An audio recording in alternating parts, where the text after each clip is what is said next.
रामायण की एक छोटी सी कहानी। किसी ने बड़े कमाल की बात कही है कि मिट्टी के मटके की कीमत और परिवार की कीमत सिर्फ बनाने वाले को पता होती है, तोड़ने वाले को नहीं। नमस्ते दोस्तों, मैं हूँ सिमी सैनी। रामायण की एक छोटी सी कथा एक प्रसंग है जो बहुत कम लोगों ने सुना है।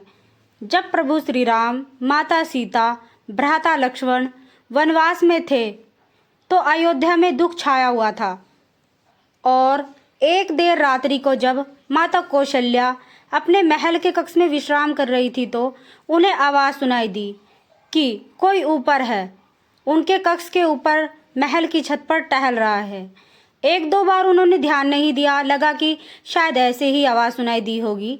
लेकिन जब वह ध्वनि लगातार आ रही थी तो माता कौशल्या देखने के लिए गई कि ऊपर कौन टहल रहा है। और वहां जाकर के जब देखा तो चौंक गई। वहां सूरती कीर्ति जी टहल रही थी, जो कि सबसे छोटे भाई शत्रुघ्न जी की पत्नी थी। माता कौशल्या ने पूछा कि सब ठीक तो है, परेशान तो नहीं हो? उन्होंने कहा नहीं, कोई चिंता नहीं। माता कौशल्या ने पूछा यहाँ क्यों टहल रही हो?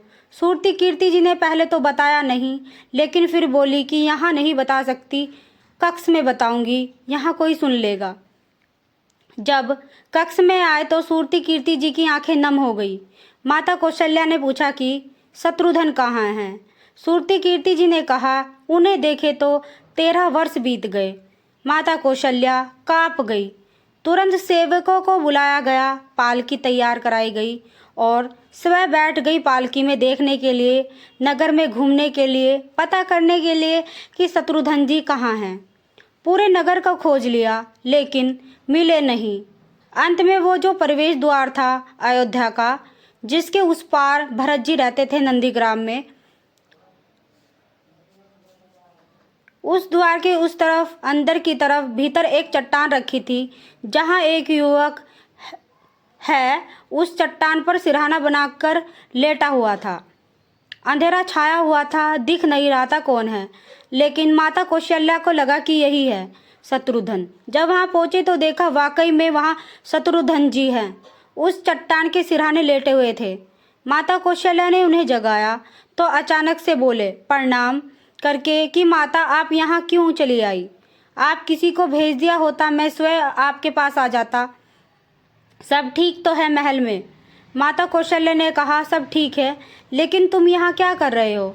शत्रुघ्न जी चरणों में प्रणाम करके आंखें नम करके बोले कि मेरे पिताजी स्वर्ग सिधार गए, बड़े भैया वनवास में हैं, भाभी यानी कि मेरी माता वनवास में हैं, भ्राता लक्ष्मण वनवास में है और यहाँ तक कि भ्राता भरत भी सब कुछ त्याग करके कुटिया बनाकर नंदीग्राम में हैं। क्या विधाता ने सारा सुख, सारा वैभव, सारा धन, ये संपत्ति, ये साम्राज्य, समृद्धि सब मेरे लिए छोड़ गए? क्या ये महल सिर्फ मुझे है जो यहाँ रहने के लिए भेजा गया है? इस महल का क्या ये महल सिर्फ मेरा है? जब मेरे परिवार के सदस्य सब कुछ त्याग करके वन में हैं तो मैं यह सुख कैसे भोग सकता हूँ? मुझे महल में क्षण भर भी नींद नहीं आती, वहाँ रुका नहीं जाता। माता, मैं प्रति रात्रि हर रात्रि यहाँ आता हूँ, यही चट्टान में अपने प्रभु की भक्ति करते हुए मुझे थोड़ी सी नींद आ जाती है।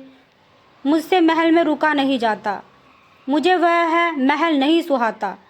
मैं बार बार विधाता से कहता हूँ मुझे वनवास क्यों नहीं मिल गया? माता कौशल्या बहुत सारा आशीर्वाद देने लगी और कहने लगी चलो चलते हैं महल में। शत्रुघ्न ने कहा माँ मुझे मेरा त्याग करने दीजिए। छोटी सी कथा है रामायण की जो ये बतलाती है कि रामायण जो है ये भोग की गाथा नहीं है, यह त्याग की गाथाएं हैं। एक दूसरे से सबकी प्रतियोगिता चल रही है त्याग के मामले में। परिवार को अगर संभालना है, सहेजना है, साथ रहना है तो कई बार त्याग करना पड़ता है, अपनी इच्छाओं को, अपनी लालसा को, तभी परिवार को आगे आप ले जा सकते हो। धन्यवाद।